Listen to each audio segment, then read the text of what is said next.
की किताब को देखते हैं। यूहन्ना का किताब उसका 14 अध्याय का 27 आयत। यूहन्ना की किताब उसका 14 अध्याय का 27 आयत इस प्रकार से परमेश्वर का वचन लिखा है, मैं तुम्हें शांति दिए जाता हूँ, अपनी शांति तुम्हें देता हूँ। जैसे संसार देता है मैं तुम्हें नहीं देता। तुम्हारा मन व्याकुल न हो और ना डरे। आमीन। परमेश्वर का वचन यहाँ पर साफ साफ से लिखा है कि परमेश्वर कहता है कि उनकी जो शांति है वो हमें देना चाहता है। और वो कहते हैं कि जैसा संसार देता है खुशी हो, शांति हो, जैसा संसार देता है वैसा परमेश्वर शांति हमें नहीं देता है, परंतु उससे भी बढ़कर स्वर्गीय की आशीष, स्वर्गीय की शांति परमेश्वर हमें देना चाहता है। इसलिए परमेश्वर हमें कह रहा है कि जो हमारा मन है वो व्याकुल ना हो, वो बेचैन ना हो, परंतु शांति में, परमेश्वर की शांति में बने रहे। परमेश्वर का वचन इस प्रकार से लिखा है। इसलिए आज इस खंड से मेरा शीर्षक आपके बीच में, परमेश्वर का वचन से आज मेरा जो बोल है, मेरा जो टॉपिक है आपके बीच में लेके आना चाहूँगी, वो है कि जो शांति है, जो असली शांति है वो परमेश्वर के द्वारा आता है। जो असली शांति है वो परमेश्वर के द्वारा आता है। जब हम लोग हर सुबह उठते हैं, तो क्या हम इस विश्वास के साथ क्या हम उठते हैं कि जब हम सुबह उठेंगे तो हमारे जीवन में शांति आए, जब हमारे जीवन में, हमारे पूरे दिन में शांति मिलेगा? क्या हम इस विश्वास के साथ उठते हैं? जो शांति है ये बहुत ही अच्छा एहसास है। क्या आपने और मैंने कभी इस एहसास को, इस शांति को, क्या आपने और मैंने कभी एहसास किया है? शांति भला क्या होता है? जब आप परमेश्वर में बने रहते हैं, जब आप उनमें विश्वास करते हैं, तो तुरंत ही वो आत्मिक शांति आपके जीवन में आता है। उदाहरण के लिए, जब आप अपने दिन का काम सब कुछ करके रात में जब आप अपने बिस्तर की ओर जाते हैं, आप सोने वाले होते हैं, तो आपके शारीरिक रूप से आपको शांति मिलता है, क्योंकि आपने अपना दिन का काम कर लिया है। हमने अपना दिन का काम करके अभी हम लोग आराम करने वाले हैं, तो वो शांति जो हमारे दिन में, हमारे शरीर में हमें महसूस होता है कि दिन की थकावटों से अभी हम आराम लेने वाले हैं, सोने वाले, वो शांति या किसी भी चीज़ की प्रकार की शांति, जो खुशी हमारे जीवन में मिलती है, उस खुशी से हमारे जीवन में हमारे जो एहसास, शांति का एहसास होता है, उससे भी कहीं ज़्यादा जो आत्मिक शांति परमेश्वर हमें देने का वादा करता है। और परमेश्वर कहता है कि अगर हम उस शांति को अगर हम महसूस करना चाहते हैं, उस शांति को अगर हम अपनाना चाहते हैं, तो हमें परमेश्वर की राह के अनुसार हमें चलना चाहिए। और केवल यही नहीं, परमेश्वर की ओर ताकते रहना चाहिए और परमेश्वर को अपना पहला स्थान देकर उनको सबसे आगे हमें रखना चाहिए। जब परमेश्वर को आगे रखते हैं और उनके पीछे पीछे हम लोग चलते हैं, तो हमारे जीवन में शांति आएगा। जिस प्रकार से परमेश्वर का वचन लिखा है, परमेश्वर साफ साफ कहता है कि हमारे जो जीवन है, हमारे जो हृदय है, हमारे मन, उसको व्याकुल ना करे, हमारे जो मन है उसको बेचैन ना करे। परमेश्वर ये नहीं कहता है कि हमारे जीवन में परेशानी नहीं आएगा, हमारे जीवन में तकलीफ नहीं आएगा। परमेश्वर का वचन इस प्रकार से नहीं लिखा। यीशु मसीह हमसे नहीं कह रहा है कि हमारे जीवन में तकलीफ बिल्कुल नहीं आएगा, ऐसा नहीं है, परंतु यीशु मसीह कहता है कि तुम्हारा जो मन है उसको व्याकुल मत करो, तुम्हारा जो मन है उसको बेचैन मत करो। और हमें ये जानना चाहिए कि हम अपने मन को व्याकुल ना करने के लिए हमें परमेश्वर की ओर देखना चाहिए, परमेश्वर को अपनाना चाहिए, क्योंकि जब परमेश्वर को अपनाते हैं तो हमारे जीवन में सुरक्षा मिलता है, हमें सुरक्षा मिलता है। और जब हमें परमेश्वर की सुरक्षा हमारे पास होता है तो हम लोग चैन से हम लोग रह सकते हैं, शांति से हम लोग रह सकते हैं। जिस प्रकार से जब एक चौकीदार घर की रखवाला करता है, या जब एक चौकीदार एक जगह की रखवाला करता है, और अगर हम उस जगह में हम रहते हैं, अगर हम उस घर में रहते हैं और अगर हमारे पास एक चौकीदार होता है, तो हमें शांति मिलता है, हमें सुकून मिलता है, हमें डर नहीं लगता कि कोई रात में चोर आ गया या कुछ समस्या आ गया, कुछ घटनाएं अगर हुआ तो हमारे जो मन में और हृदय में ये शांति होता है कि बाहर में एक चौकीदार है जो रखवाला करता है, वो सब कुछ देखभाल करेगा। उसी प्रकार से परमेश्वर भी हमारे साथ है, वो हमारा देखभाल करने वाला, वो हमारी रक्षा करने वाला है। इसलिए हमें कभी भी हमारा मन व्याकुल नहीं करना चाहिए, हमारा मन बेचैन भी नहीं रखना चाहिए, क्योंकि परमेश्वर हमारा रखवाला करेगा, हमारी देखभाल करेगा। अगर हमारे शारीरिक रूप से भी वो हमारा देखभाल करेगा और आत्मिक रूप से भी वो दुष्टों से लड़ेगा, बुरी आत्माओं से हमें बचा के रखेगा। अपना स्वर्गदूत हमें बचा के रखेगा, अपना स्वर्गदूत भेजकर हमें बचा के रखेगा।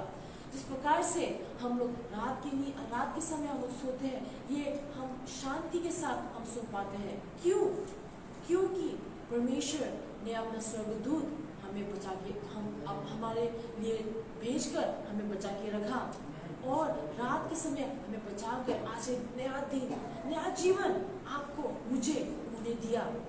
ऐसे अगर परमेश्वर यदि हमारे साथ ना होते तो क्या पता हम आज सुबह ये दिन भी नहीं देख पाते, शायद कल रात कुछ हो पाता, हमारे साथ कुछ हो सकता था, परंतु परमेश्वर हमारे साथ है। उसके कारण हम लोग शांति से हम सो पाते हैं, हम लोग शांति से उठ पाते हैं और ये दिन देख पाते हैं और हमें ये विश्वास होता है कि आज भी परमेश्वर अपनी शांति आपको मुझे हमें देगा, क्योंकि हमारे पास विश्वास होता है कि परमेश्वर हमारे साथ है और जिस कारण से हमारा मन व्याकुल नहीं है, हमारा मन बेचैन नहीं है, क्योंकि परमेश्वर की शांति आपके साथ, मेरे साथ है। आमीन। परमेश्वर की महिमा हो।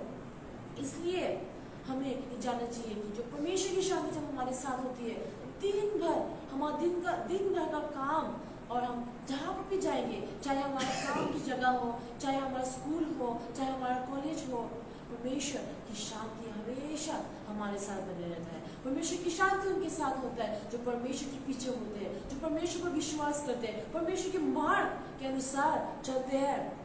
परमेश्वर का वचन कहता है मिका का किताब उसका 5 अध्याय का 4 आयत, मिका का किताब उसका 5 अध्याय का 4 आयत में कि और वो खड़ा होकर यहोवा की दी हुई शक्ति से और अपने परमेश्वर यहोवा के नाम से, प्रताप से उनकी चरवाही करेगा।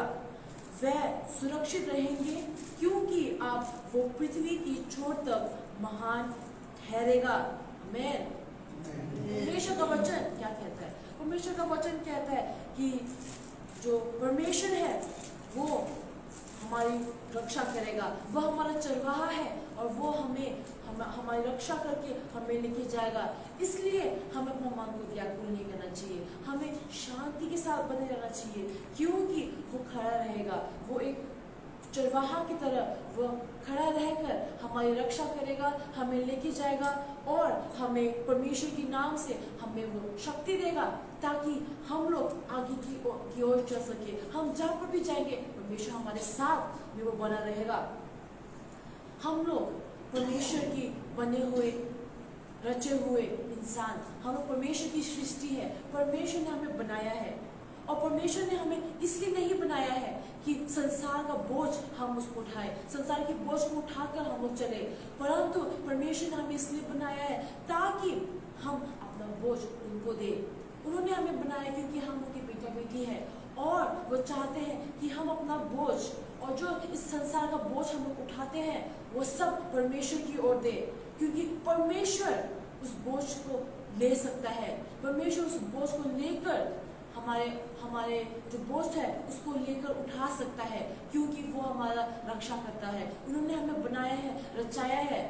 इसलिए अगर हमारे जीवन में ऐसी कोई बोझ है, अगर इस संसार के बोझ को उठा के हम लोग चल रहे हैं कि हम क्या खाएंगे, हम क्या पिएंगे, हम कहाँ जाएंगे, हम कहाँ रहेंगे, ये सब संसार की बोझ है, लेकिन परमेश्वर ने कहा कि अपना सब बोझ मुझे दो और मैं उसको उठाकर लेके जाऊंगा और परमेश्वर हमारे हर जरूरतों को वो पूरा करेगा। परमेश्वर ने हमसे वादा किया है। इसलिए आज आप और मैं हम इन कुछ चीज़ों पर आज हम ध्यान दें।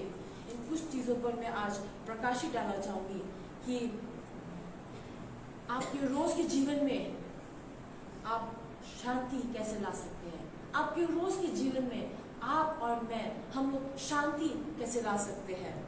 और दूसरा, हमारे जीवन में ऐसे कौन सी चीज है या ऐसे कौन कौन लोग हो सकते हैं जो शायद हमारे उस शांति को तबाह कर रही होगी।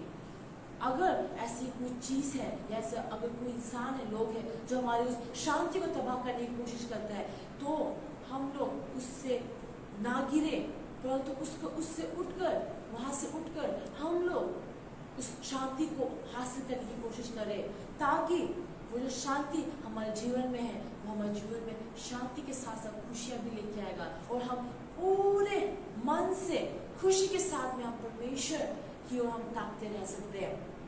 और तीसरा है कि जिस प्रकार से आपके जीवन में शांति है, उसी प्रकार से आप उस शांति को क्या दूसरे लोग तक क्या आप दे रहे हैं। जो शांति आपको मिला है, मुझे मिला है, उस शांति को क्या आप दूसरे लोग तक, हम लोग क्या दूसरे लोग तक पहुंचा रहे हैं। ये चीज हम आज याद करें और अपने दिल में हम लोग रखें कि हमारे दिन की शांति कहाँ से मिलती है। और केवल दिन की शांति नहीं, परंतु कभी कभार वो जो शांति हमें मिलती है उसको तबाह करने के लिए क्या ऐसी कोई चीज है या ऐसा कुछ है जो हमें रोक रहा है।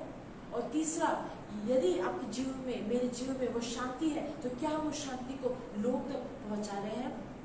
इन तीन चीजों से मैं आज हमारे जीवन पर मैं प्रकाशित डालना चाहती हूँ और हम ये विश्वास के साथ रहे कि परमेश्वर की शांति हमारे साथ हमेशा है और हमेशा बना रहेगा। ये परमेश्वर का जीवित वचन, जीवित कलाम हम सबके बीच में लेके आ रहे हैं। और अभी